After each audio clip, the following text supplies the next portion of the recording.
recall the past. Mental health, a fragile thread, but we'll find strength. Let love spread. Life's a climb, just take a step. Rise above, find your breath. In the darkness we will find a shining light to free our mind, to free our mind.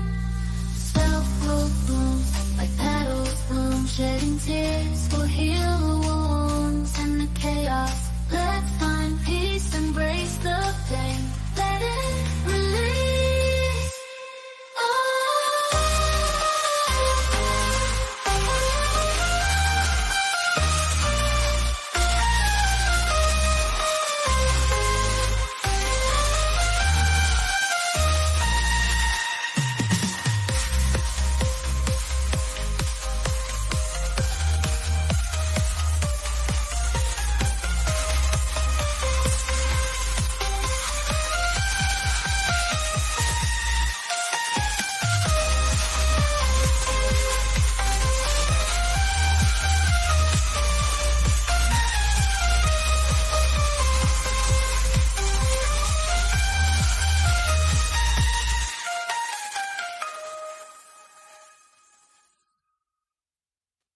Relax your mind. It's divine time.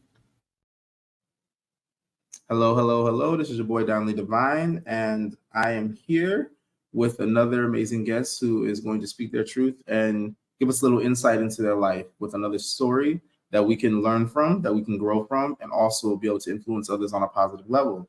With me today, I have Michelle. You want to say hello? Sure. Yeah. Hi, my name is Michelle Steiner. And with it, I am going to pretty much sit back and let her do what she does.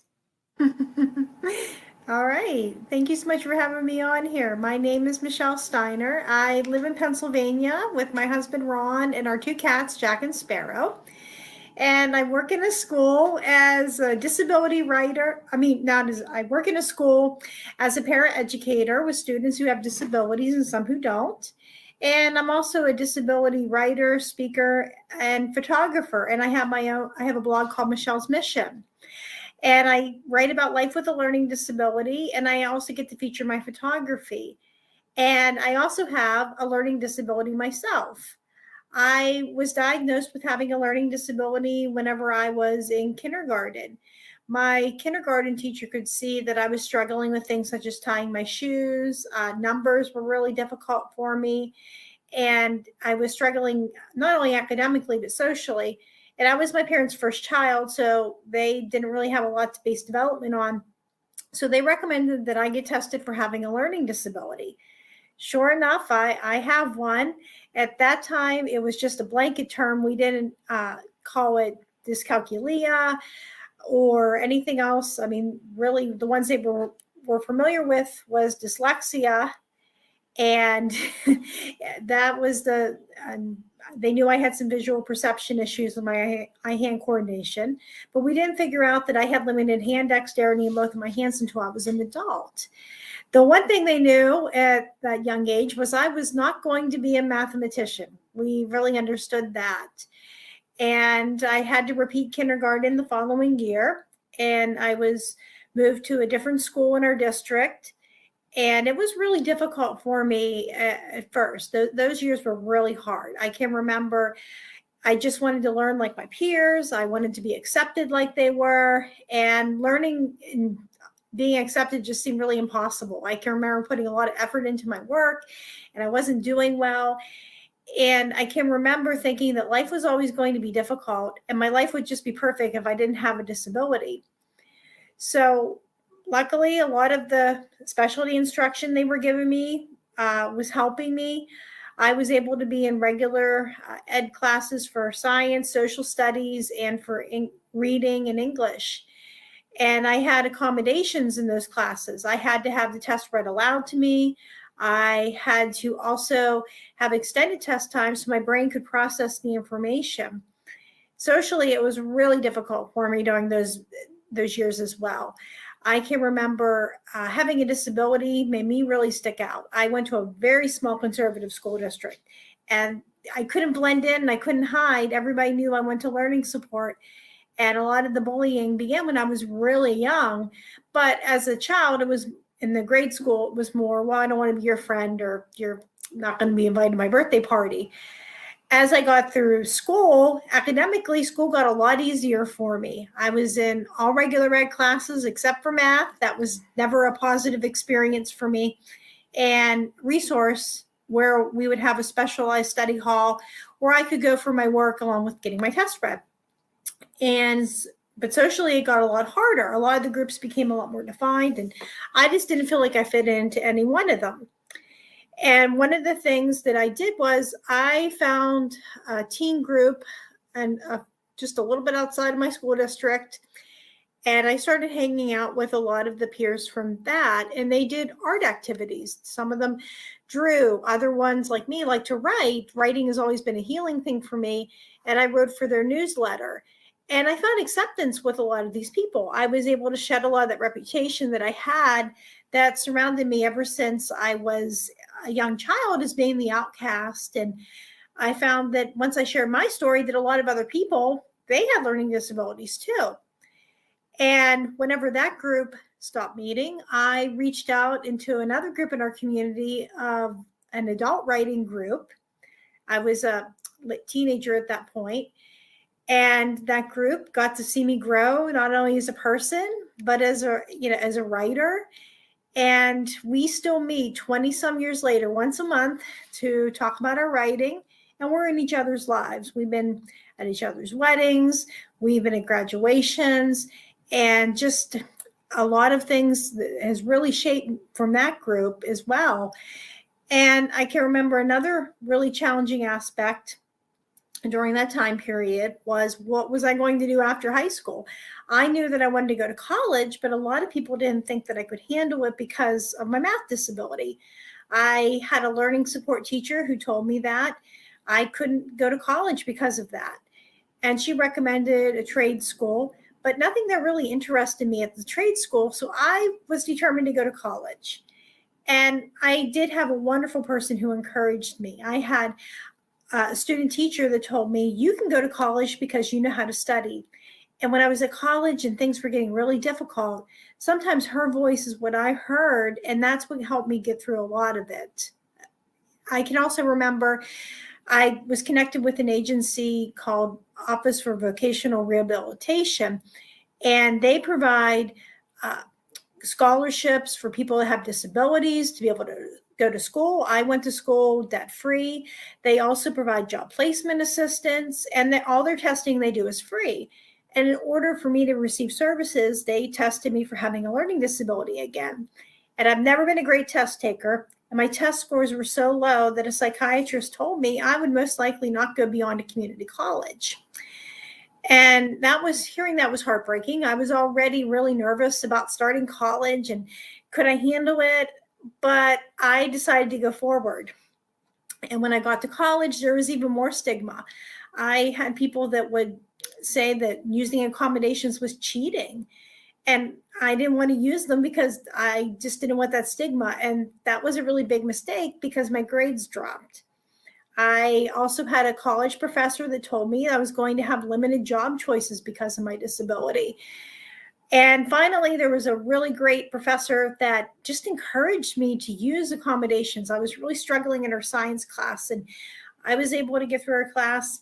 I didn't do well, but I passed her class, and I was able to pass my other classes as well. I got an associate's degree in early childhood education. I moved out on my own, and that was really key for me because my learning disability does not let me drive. So I was living in a central location where I could walk and wherever else I needed to go. And I enjoyed having that independence because my parents lived in a pretty rural area. I was working at some temp jobs with kids, and I loved it, and life was good, but I always wanted more for myself. And be careful what you wish for, because sometimes it comes true. And for a while, I had to move back in with my parents. for financial reasons. The job I was with was downsizing, and I thought this is the right time to try to go back to university. And I found the perfect program for me that had the least amount of science and math possible. It had a program that interested me, and it had disability accommodations. And the really beautiful thing about going back to school was I had the maturity of that I didn't have whenever I was my first year at community college. So I knew that I was going to have to use the accommodations and advocate for myself. And I had experience doing that. And what that helped me to do was be able to ask for extended test time and to go up and just talk to my professors. And it was definitely worth it. I made Dean's List for a semester, my grades improved, and I was able to graduate with a bachelor's degree despite being told that I couldn't do it. After I went throughout college, it was time to figure out what else I wanted to do. And it took a while for me to find the right job for me at the school that I'm at. I had some other places that said they were disability friendly, but they just were not the right fit for me. And I've been at my job for 13 years working with students. And I find it so rewarding to be able to go in there and be able to help them and just work with them and make a difference. I show them not only how they can do their work, but how we can advocate for themselves as well. And they all know, do not ask me for help on math or they'll soon find out, because that is just not an area that I can help them with. But I'm good with reading and helping them to edit. I can do that pretty well. I also, over the past couple of years, have had experience with writing. Writing has always been really healing for me, as I said before. I can remember my dad found a dinosaur story I wrote in 3rd grade and said, wow, this is really good. And hearing that encouraged me to write more. And with my writing group as a teenager, I wrote a lot of bad poetry and some other really cringeworthy things that I don't think I'd read today. But I can remember I had a friend that encouraged me to write about having a learning disability. And I was not ready to do that as a teenager. I wasn't ready as a young adult. But I can remember when I met my husband and we bought our first house after we got married, I can remember I could not unlock the door because my hand dexterity is very limited in both hands. And I was really frustrated. And there was a prompt on the Mighty, which is a source for people with disabilities to be able to connect with each other and share stories and experiences. And one of the prompts was, what is a seemingly easy task for you? I mean, for other people, but it's really hard for you with your disability. And I wrote about that and I got that published. And just hearing, I got a lot of response that was really positive. And it was another really healing thing that I've done in my life. And that encouraged me to write more stories. And I had more connections with other people. And I reached out to other publications and got things published. And that also encouraged me to start my own blog. I started a blog called Michelle's Mission, where I write about life with a learning disability. And I also started to feature my photography. I'm not able to drive. So when I go on a lot of my walks, people will say, I'll take pictures of flowers, and people will tell me, well, you bring out details that I would have missed in a flower. And a lot of times I'll be with my husband and I'll say, honey, did you see that? And he'll be like, I'm focused on the road. And I get to go and see a lot of details that I would miss if I was in the driver's seat. And later I get a chance to take that picture when I'm walking somewhere or don't have a ride. And that's an opportunity that I would miss with having a disability. And I used to wonder what good could ever come out of having one. But now I look at it and I can just see that there's just so much beauty that I would have missed if I didn't have one.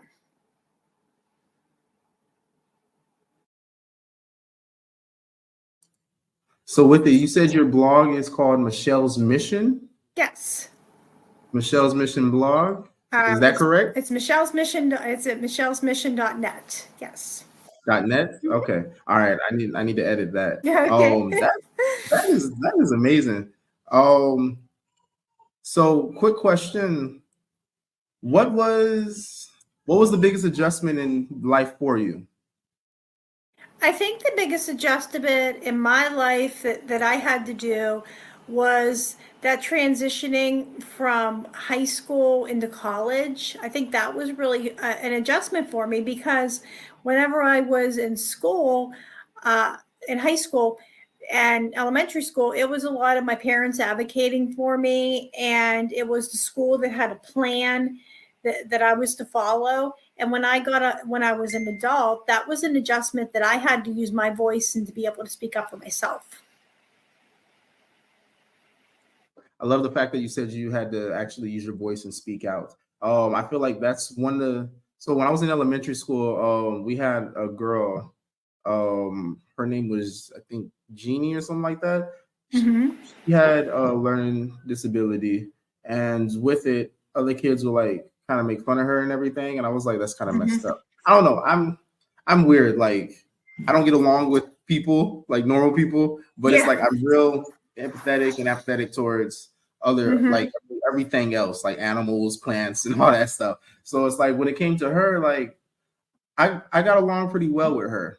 And I mean, she Mm-hmm. would have like anger tantrums and everything. But for me, it was fascinating to like kind of try and understand her mind or what's going through her mind at these times and stuff. So I mean, it really gave me a different outlook on the world. Um, Mm-hmm. with it, I the thing that got me was she would always say no. And as I grew up, I ended up learning about boundaries. So I was like, okay, she was pretty much laying her boundaries and standing firm on them at those times, which at the time I don't think I knew or any other kids really knew. But she would always be Mm-hmm. like, no, no, no. And with it, I mean, like other people would look at her like she's crazy. And when I look back at it now, I'm just like, yo, she was probably more emotionally intelligent than the rest of us at sixth grade. Like, believe it or not. Um, but that's crazy. I love the fact that you were able to use your voice and actually express yourself that way. Then at the same time, I also got to say congrats on your first publish. That's Thank you. amazing. That's pretty dope. That's like the way that you uncovered your talent. You they gave you heard a topic and it spoke to you and you wrote about it and everybody was like, I imagine everybody's like, yo, that's dope. Right. Yeah, because a lot of people were that knew my story. They were Mhm. happy that I did write about it. Yep. And yeah, a lot of people knew that was my dream ever since I was young. Okay, that's what's up. Yeah, I know you said that you wrote some poems that you're not too happy about, and you also wrote some cringeworthy things. Part of me is kind of like, yo, I kind of want to hear one of the old ones that you did. Like, you have any on you? No, I'd have to look up that one up. I'm just saying, like, it would be pretty dope. Like, if, for example, like on Uh-huh. the blog, if you showed where you started and where you are now, that growth, and because I mean, a lot of people, Mhm. for example, I did an episode with a gentleman who has autism, and Mhm. I had asked him the same question I'm about to ask you, actually, Okay. and he expressed to me that over time, like he learns how to cope with certain things, and I'm like, okay, because I feel like, all right, first of all, I hate saying normal because when it comes down to it, the word normal is based off the majority. The majority is Right. like me and Mhm. some other people. But I'm like, ultimately, I tell people, I'm like, I feel like people with like autism and dyslexia, I feel like they are what people are supposed to be like because the way that they love, like people who are on the spectrum, the way that they love and the way that they operate, I'm like, if they all have like that one thing that they mastered, whether they want Mhm. to, like whether they try to, or it's Mhm. brought to them, they end up mastering that. And I'm like, they're a single gear in a clock. And when all the gears come together and work together, I'm like, the world will be a better place. I'm like, it's us individuals who we call normal who are messing things up because we want to dip and dab in everything, you know. But that's my opinion. So that's why I don't like the word Right. normal. But when it comes down to it, he was saying that listening to him, I realized I was like, you know what? When they say that people have a learning disability or that they're on the spectrum and everything, they speak about it as if these people don't grow mentally over time, you know? And I'm like, they do. Like, y'all Mhm. really do. I mean, on all honesty, the amount of things that y'all go through, I feel like that puts y'all in a headspace that ultimately is greater than what the majority go through because y'all have constant what's the word I'm looking for? Battles that you're going through to ultimately at the end of your life win that war, you know? But the question that I wanted to ask you next was, would you say that bullying has impacted your life in any way? I think what it has made me is a more empathetic person. I can now like listen to a lot of my students when they talk about being bullied, and I can kind of give them some advice that has helped me and may help them as well. I can remember I had a student that was being picked on that I was working with one-on-one. And I told her, I said, well, we can report it if you want, but this happened at a lunchroom where she didn't have, nobody wanted to sit with her or was having some problems with some girls. I said, well, why don't we just try moving your seat? And she did end up reporting it, which was fine. And that was one of the things the principal supported as well. I mean, we try to give them just some other ways that they can handle it. And I think if I didn't have that, I wouldn't know how to handle situations like that. And I think even today, that has made me a strong person that can handle whenever sometimes I may not be accepted or something doesn't work out. I'm able to handle a lot of those situations. And if I didn't go through it, then I wouldn't be able to handle it today.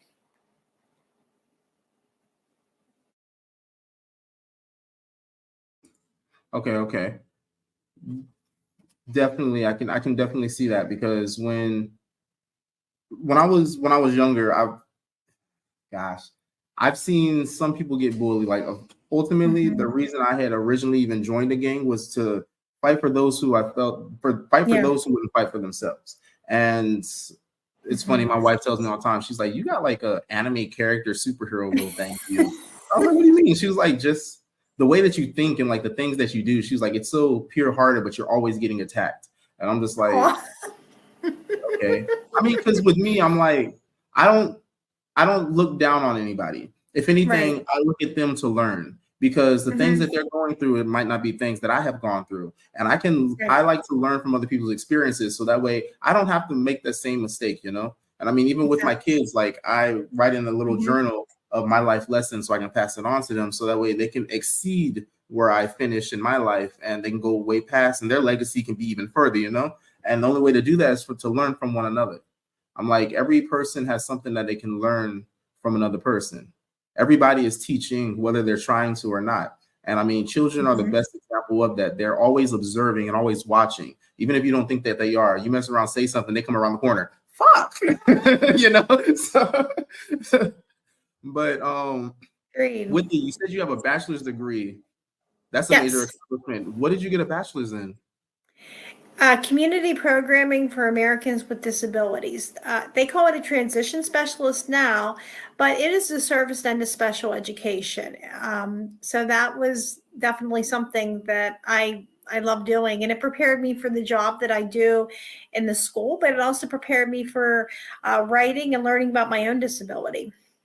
Ooh, and you keep saying disability. Do you mind if I ask, what is your diagnosis? Sure. I have dyscalculia, which is a math learning disability. I have trouble with how numbers work. I don't read numbers backwards, but it's really difficult for me to forget the steps in a problem. I can't read the face of a clock or a ruler, and it's hard for me to budget and know how much money to leave for a tip. I also have visual perception issues, which that is not in my eyes, that is in my brain. So that affects my reaction time, and I'm not able to drive. And gym class was a nightmare for me. Anytime a ball would come in my field of vision, I'll flinch, and and I can trip over air. So that was hard for me. And I also have limited hand dexterity in both of my hands. We didn't find that out until I was an adult.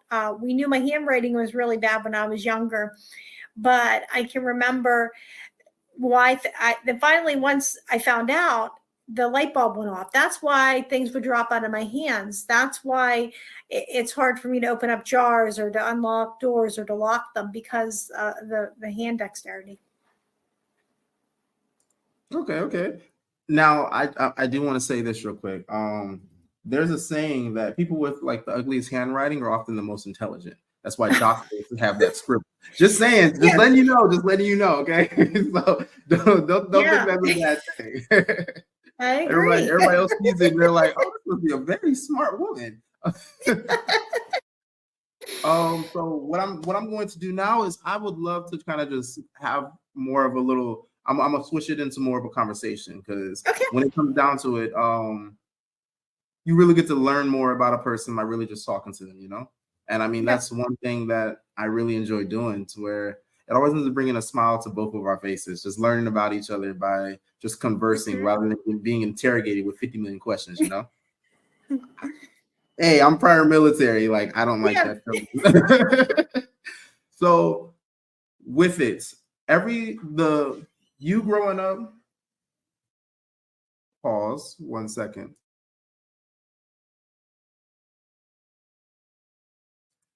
So you growing up, the things that you have gone through, how do you feel that you can, well, how do you impact your students' lives on a day-to-day basis that you end up coming across as you're teaching?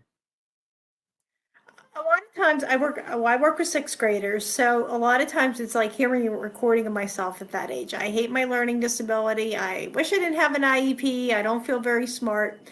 And I get that chance to go and tell them that they have a disability or that their brain is wired differently and they're not dumb and they just learn differently. And sometimes I get to share my experience too. And I think sometimes that helps because I understand what it's like to be that age and to go through it and to be scared. And I just think that sometimes that a lot of people don't understand. And if I didn't go through that, I don't think I would have the empathy to be able to do the job I do now. She said the empathy to do the job that you do now. I heard that when you find something that you enjoy doing, you will never work another day in your life. Mm-hmm. So, would you say that what you're doing is a job, job, aka just over broke, or would you say that that is your life mission? I would say both are my life's mission. I think it's Mhm. helping other people, whether that's being at work and helping a student to be able to be successful, whether that's reading a test to them or listening to them talk about things in their lives. I think that's definitely my mission. And I also think it's the mission of my blog too, because I love writing about having a disability and connecting with Mhm. other people and sharing my photography and just being able to have that connection. So I do think that that is definitely what I'm doing is my mission. Now, with it as well, sorry, my kids just screamed in the back. I'm not even sure if you could It's hear okay. that. That caught me off guard. I was like, what are they doing? When did you make up your mind that you wanted to go into the degree that you have and that what you're doing now is ultimately what you see yourself doing for the rest of your life? I knew that I definitely wanted to work with kids Hmm. in some capacity whenever I was a teenager. And I knew that I definitely wanted to do something with writing from the time I was in elementary school. So I was able to find a way to be able to do that very young in my life. That's good. And I mean, when you say very young in your life, you're talking about like around what age? I had to be, well, the writing that came first. So I knew Hmm. that that was about third grade or second or third. So I was like about 8 or 10 when Oh, wow. I knew that I wanted to write. And the part about being working with kids, I knew that I Yeah. definitely wanted to do that when I was in high school and I was a teenager. I think I might have wanted to do psychology at one point. And then I thought, oh, I want to work at, definitely be a teacher. But then I knew that going in with a lot of the courses that required math and other Hmm. things that I just didn't think a certified teacher was a good option. So I found a program to do early childhood. And then later I found one that encompassed adults and kids that had disabilities. That's pretty dope. And I love the fact that you were Mhm. even able to find that because I don't think that's something that most people would even hear about. Like, do they have an actual term for what it is that you do? For what I do, I'm a paraprofessional at our school. It's a teacher's aide, but that is our term, and they have different terminology for different schools and different districts. But ours is called paraprofessionals, and we go in and just be able to help and work with students. And the job that I do outside of work, I coined the one disability writer. I haven't heard a lot of people say, I've never heard that term before, but I said that that's how I describe myself. And I blog and yeah. Do you do any community service as well? I work as the vice president for our Butler Writers Guild. That is our writing group that meets for 20 some years. I've also have volunteered at our art center in Butler. I haven't done as much, but I volunteered for them. And that is actually how I ended up meeting my husband. You already know what I'm about to say, right? Yes. Come on, give us the nitty gritty. Give us the nitty gritty. I want to hear this one. I want to hear this one. So how did you meet him? I was volunteering at our art center and I was walking down the street and I had a red dress on and my husband was driving and he goes, wow, who's that girl in that red dress? And it turns, he saw me go into the art center and that's where he was going that night. He was there with my mother-in-law and he was playing guitar that evening. He goes, oh, she's going to the art center. And then it turns out, oh, she knows this person and we have mutual friends that they just haven't seen him for a long time. And then when we got to know each other, we found out that we were actually at previous events and we just didn't notice each other until it was the right moment. You said the right moment. Was it like a Disney movie thing where it's like Little Mermaid relationship? I would say because there was just times where there was a flyer, a poetry reading years ago, and I got my name in at the last minute. So actually I didn't get my name in it because I said I was going to do it at the last minute. And I said, he kept one of the flyers and I said, I was at this thing. And he's like, I was there too. And then I'll have friends that are like, don't you remember when he came to this writing meeting years ago? And I'm like, no, I don't remember that. And it was just like we were blind to each other because that just wasn't the right time. He was in another relationship and I was just finding out who I was in life. So it just wasn't the right opportunity. And he also was an answer to a prayer, and he was part of a dream that a friend of mine had.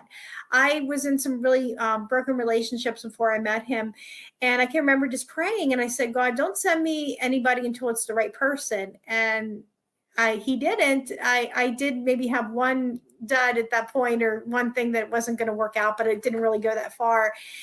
And the dream was a friend of mine said, I had this dream that you got married. I don't know who the guy is. It wasn't me. And you were standing in front of the courthouse wearing a vintage wedding dress. And the vintage wedding dress, I would say, because everyone knew that's my style.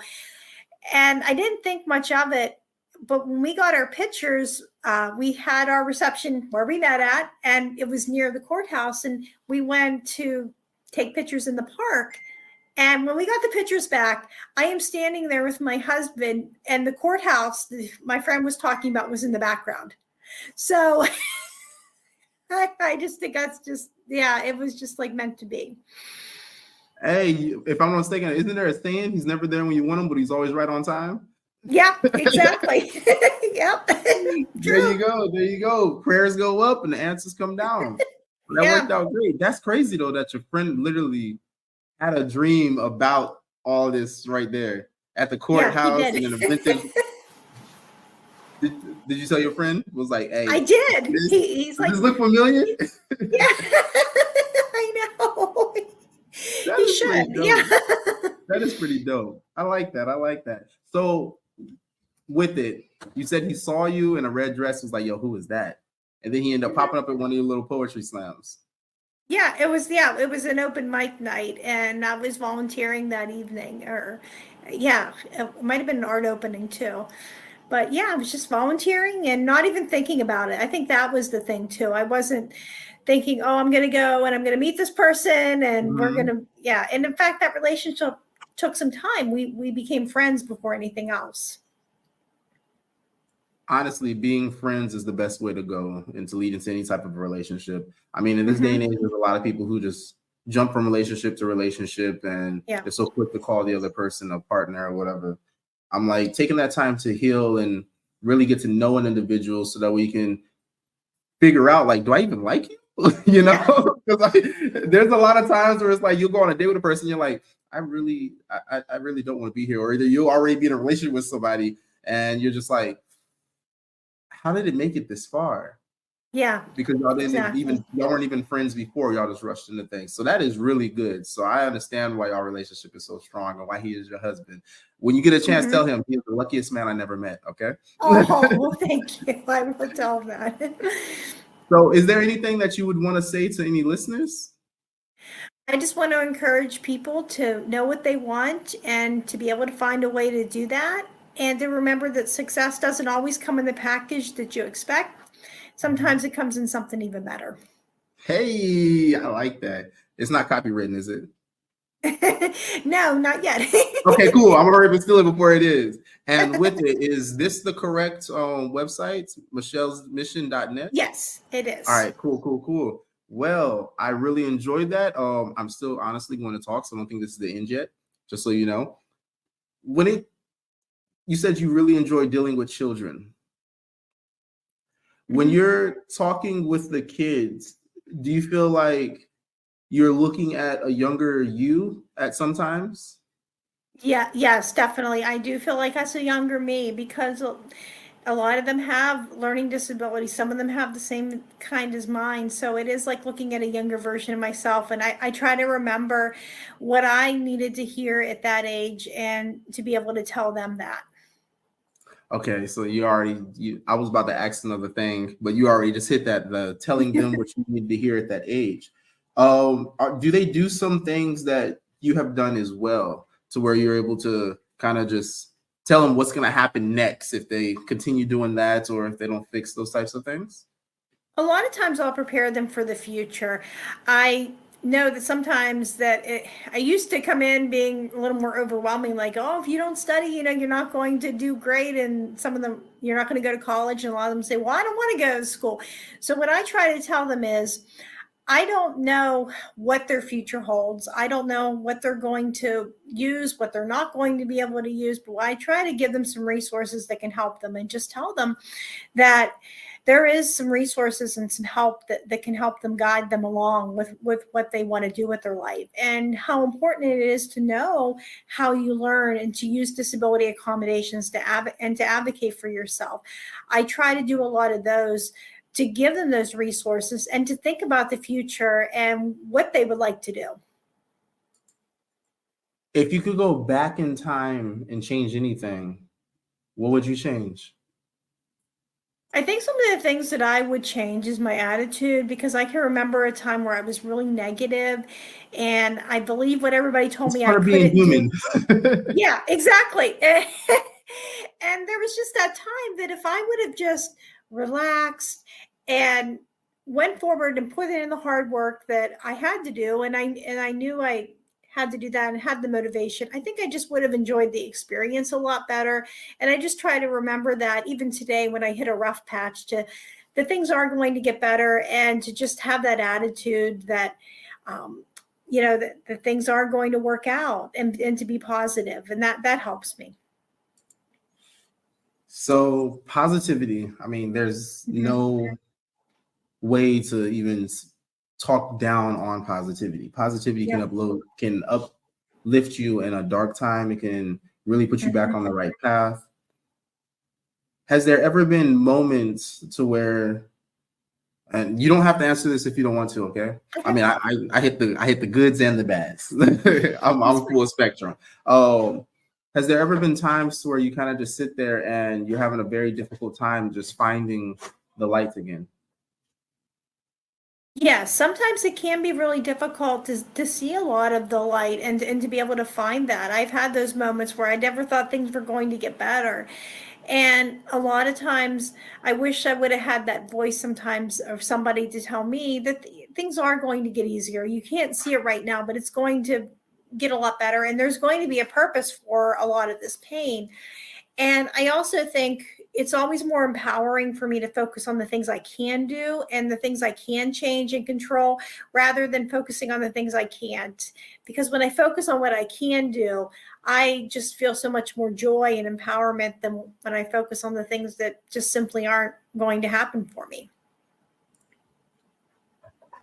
If for anybody who's going through a dark time, can you give them the best tip that helps you in those moments?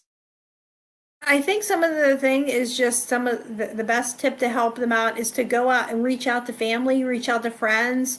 Reach out to your higher power. I know that one of the things that really helped me was my friends because they couldn't be they couldn't fix my disability, but they could be a friend to me and we could go out on the weekend and have fun and be able to talk about it, but also to share some laughs and some good experiences and some encouragement.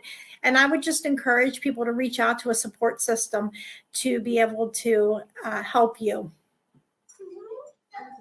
All right, I'm gonna grab the links and everything from you as well Okay. to go ahead and put into the show notes.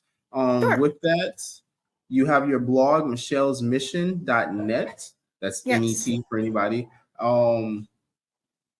You talk about your disability and things that you've gone through throughout life, and also you have some of your published work on there too. Is that correct? Yes, I do. All right. So I'm gonna have that in the show notes as well, so anybody can go check that out also. It was really an honor talking to you. I'm not even gonna act like I can pronounce your diagnosis.